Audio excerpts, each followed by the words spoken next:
प्रिय छात्रों, आज हम आप लोगों को पंचलाइट कहानी का सारांश एवं उसकी समीक्षा अथवा विशेषताएं के बारे में बताएंगे।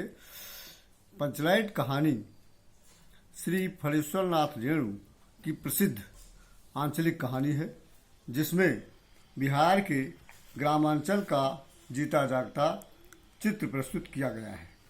इस कहानी की निम्नलिखित विशेषताएं हैं। नंबर 1, कथानक। कथानक माने कहानी, उसका सारांश क्या है? कथानक है गांव के महतो टोली द्वारा रामनवमी के मेले में पेट्रोमिक्स, जिसे वे पंचलाइट कहकर पुकारते हैं, खरीदी जाती है। उसके उद्घाटन के अवसर पर पूजन का आयोजन होता है। संध्या समय कीर्तन मंडल आती है। गांव के लोग एकत्रित होते हैं, परंतु इस मौके पर यह मालूम होता है कि महतो टोली में पंचलाइट जलाने का जानकार कोई नहीं है। गांव के दूसरी टोली वाले ताना कसते हैं, इसलिए वे उनकी सहायता लेना उचित नहीं समझते।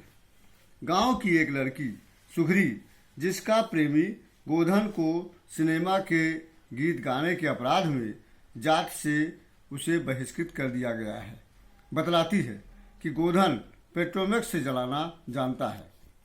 टोली का सरदार अपनी जात की प्रतिष्ठा की रक्षा के लिए गोधन की सजा को वापस ले लेता है। गोधन बुलाया जाता है।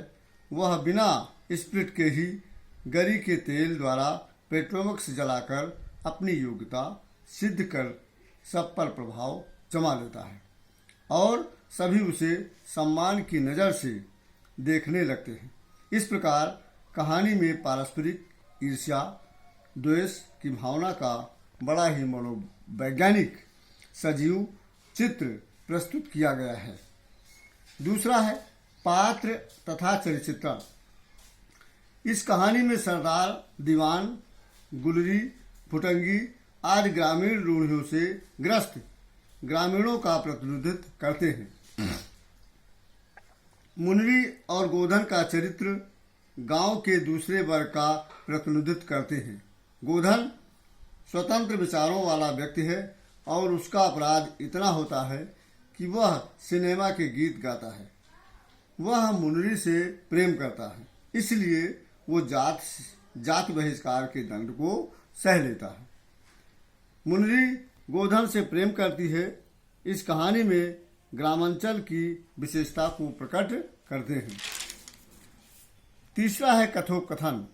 इस कहानी में कथोपकथन बहुत ही थोड़ा है, फिर भी वह अत्यंत ही सशक्त और स्वाभाविक है।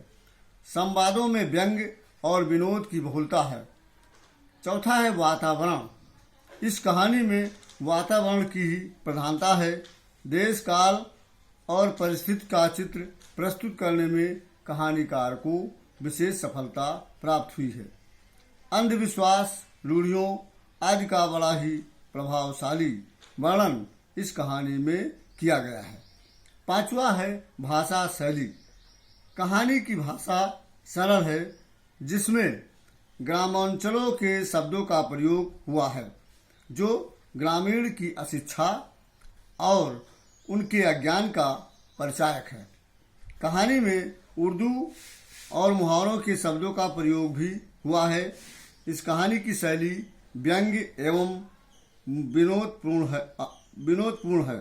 मुनरी द्वारा चित्रोद्दचिन शब्दों का प्रयोग करने से कहानी आंचलिक शैली के नाम से उल्लेखनीय है, जिसके प्रत्येक शब्द ची निकालकर गोधन का बोध होता है। छठा है उद्देश्य। कहानी का उद्देश्य ग्रामीण समाज की अशिक्षा, अज्ञानता, अंधविश्वास, रूढ़िग्रस्तता आदि का चित्र पाठकों के समक्ष प्रस्तुत करना है। कहानीकार ने ग्रामांचल के अंधविश्वासों और रूढ़ियों की बखिया उधेड़ कर पाठकों के समक्ष रख दिया है।